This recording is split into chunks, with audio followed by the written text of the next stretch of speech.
Hey, let's watch a video together of Elon Musk's phallic rocket getting off and then exploding.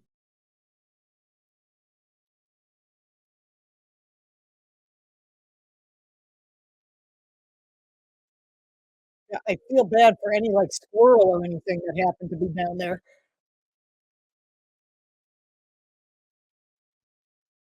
It exploded. Yep. So we spent, let me just get this right. We gave $3 billion to SpaceX so they could do this thing. That's right. NASA gave that much money out of where does NASA get their money? Oh, yeah, my friggin' pocket, along with the other taxpayers in the United States.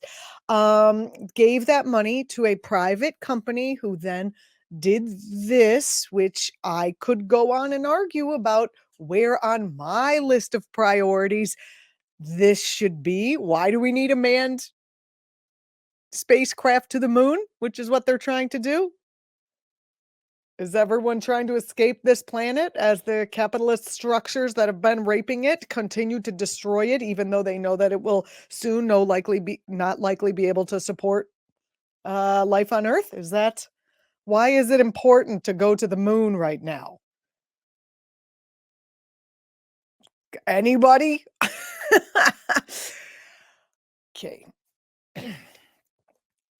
We gave all this money to a private company who pays their CEOs $700,000 a year to launch something that then blows up, which it's supposed to blow up. I guess they were testing technology, but I don't understand what is so important about this technology in the first place. We're not in a space race. We don't need to get to the moon. What we need is a transition to a green energy economy. That's what we need. There are many other things that we need. I'm Julianna Forlano. Why don't you put in the comments what you think we should have spent this $3 billion on? How about Medicare for people, all people? That would have been a good thing to put this money into. I fail to see the usefulness of this.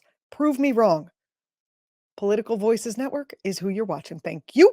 Republicans say they won't cut Social Security, Medicare, or Medicaid. But can honest, hard-working middle-class Americans really believe what these politicians say?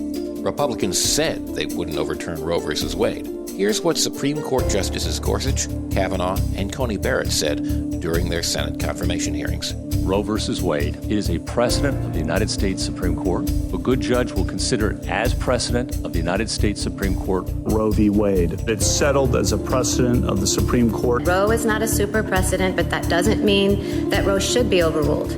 Well, we saw how that turned out. They played us for fools. Tell your elected officials to keep their hands off of our Social Security and healthcare benefits.